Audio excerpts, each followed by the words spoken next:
নমস্কার বন্ধুরা, রিম্পা রান্নাঘরে তোমাদের সকলকে আমন্ত্রণ। আজ আবারও একটা নতুন রেসিপি নিয়ে তোমাদের সাথে সামনে হাজির হলাম।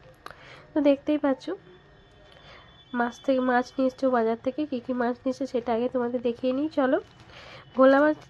লোটে মাছ নিয়ে এসছে, পোনা মাছ নিয়ে চারা পোনা নিয়ে এসছে, আর চিংড়ি নিয়ে এসছে। তো চলো আজকে পোনা মাছের রেসিপিটাই বানাই।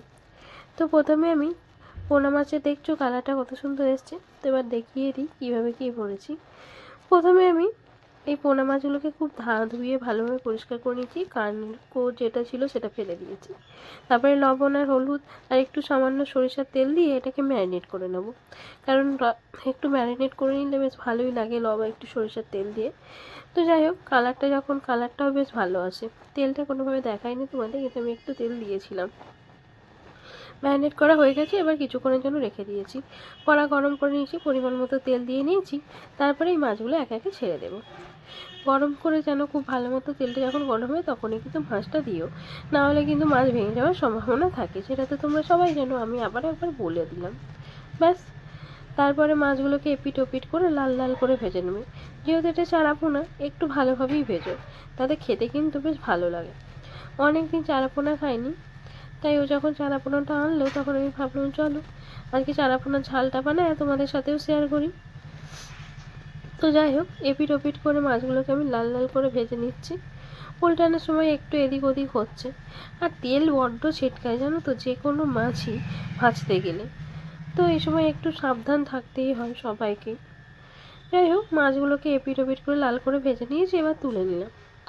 বাকি মাছগুলোও কিন্তু এই তেলের মধ্যেই আমি ভেজে নেব। আর বাকি মাছগুলো ভাজা তোমাদেরকে দেখালাম না, চলো পুরো মাছ এবার রান্নাটা কীভাবে করি সেটা তোমাদের সাথে শেয়ার করি। এবার ওই তেলের মধ্যেই পরিমাণ মতো পেঁয়াজ দিয়ে দিলাম। আর কালো জিরের ফোড়ন বলো আর কোনো কিছুর ফোড়ন বলো দিইনি, আমি একবারে সরাসরি পেঁয়াজই দিয়ে দিলাম। তোমরা যদি পারো একটু কালো জিরে দিয়ে নিও, আমার ভালো লাগে না তাই দিলাম না। একটা পেঁয়াজের হাফ আমি এরকম কুচিয়ে নিয়েছিলাম, আর হাফ এরকম বেটে নিয়েছিলাম। তো দুটো পেঁয়াজ প্রথম কাটা পেঁয়াজটাকে দিয়ে যখন নরম নরম হয়েছে সেই সময় এই বাটা পেঁয়াজটাকে দিয়ে নিলাম। তারপরে যখন বাটা পেঁয়াজের কাঁচা গন্ধটা একটু চলে গেছে সেই সময় পরিমাণ মতো রসুন আর আদা দিয়ে নিলাম।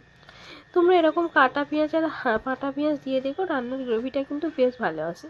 আসলে কি দেখো, পুরোটাই যদি বাটা পেঁয়াজ দিই তেলটা অনেকটা লাগে, মানে মনে হয় যে তেল নেই, তেল দিইনি, সেই জন্য হাফ হাফ করে দিলে ওটা মনে হয় না। আর আর খেতেও বেশ ভালোই লাগে। তারপরে পরিমাণ মতো আমি একটা টমেটোকে এরকমভাবে ছোটো টমেটোকে বেটে নিয়েছিলাম, সেটা দিয়ে নিলাম। দিয়ে নিয়ে মশলার সাথে খুব ভালো মতো মিশিয়ে নিলাম, কাঁচা গন্ধটা যাওয়ার অপেক্ষা করবো। তারপরে একটু হলুদ আর পরিমাণ মতো, মানে ঝাল অনুযায়ী আমি এখানে লঙ্কা বেটে নিয়েছিলাম সেটা দিয়ে নিলাম। এখানে আমি 3টে শুকনো লঙ্কাকে বেটে নিয়েছিলাম সেটা দিলাম। দিয়ে মশলাটাকে খুব ভালো মতো কষিয়ে নেব। এখন কিন্তু জিরে আর ধনিয়া গুঁড়ো ব্যবহার করছি না। মশলাটা খুব ভালো মতো কষানো হয়ে গেলে কালারটা যখন লাল লাল এসে যাবে সেই সময় কিন্তু আমি ধনে গুঁড়ো জিরে গুঁড়োটা ব্যবহার করব।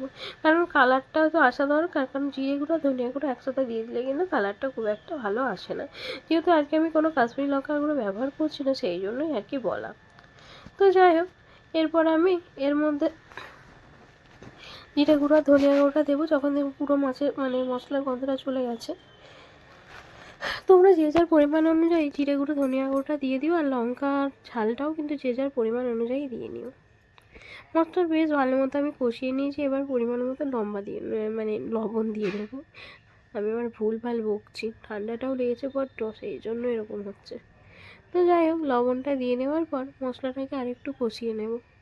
লবণ আর ঝালটা যে যার পরিমাণ অনুযায়ী দেবে। যাই হোক, এখানে কিন্তু আমি ধনিয়া গুঁড়ো ব্যবহার করিনি, শুধু জিরে গুঁড়ো দিয়ে রান্নাটা করেছি।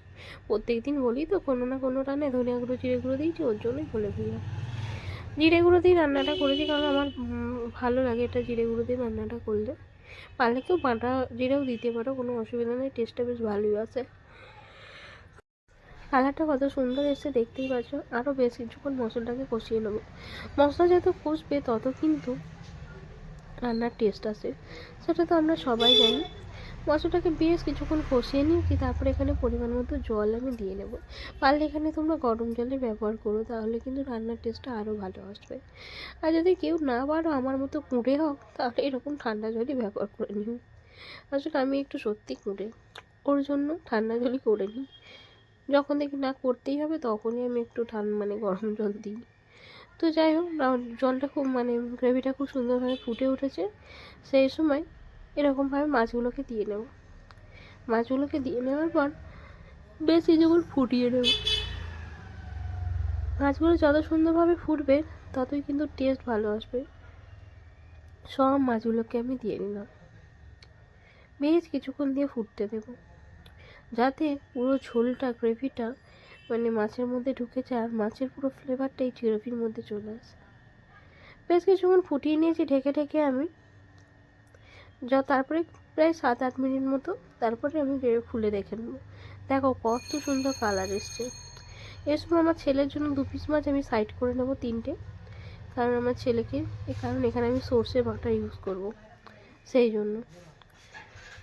তারপরে একটু ধনেপাতা দিলাম, একটু কাঁচা লঙ্কা দিয়ে আমি মাছগুলোকে তুলে নেব। বাড়িতে যদি কোনো বাচ্চা থাকে তাহলে আমার মনে হয় সর্ষে বাটা দিয়ে ঝাল না খাওয়ানোই ভালো। আর আসলে আজকে আমি সর্ষে বাটার মানে বলতে কাসুন্দি ব্যবহার করব। আর কাসুন্দিতে ছাঁকতে পারবো না, ওর জন্যই আলাদা করে আমার ছেলের জন্য 2 পিস মাছ আমি 3 পিস মাছ আমি আগে থেকে সরিয়ে দিয়েছি। এবার দেখো কাসুন্দিটা ব্যবহার করছি, কাসুন্দিটা সবার শেষে ব্যবহার করবে, তাহলে কিন্তু রান্নার টেস্টটা বেশ ভালো আসে। কাসুন্দিটা দেওয়ার পর 2-3 মিনিট একটু ফুটিয়ে নেবে, তারপরে এটাকে ঢেকে নিয়ে 5 মিনিট মতো ঢেকে দেবে। ব্যাস, রান্না পুরো রেডি। গরম গরম ভাতে কিন্তু এটা অসম্ভব সুন্দর লাগে।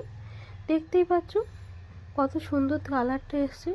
যখন এটা পরিবেশন করব দেখবি এটা আরও সুন্দর দেখতে লাগছে। দেখো, এই দেখো প্লেটে কত সুন্দর কালার।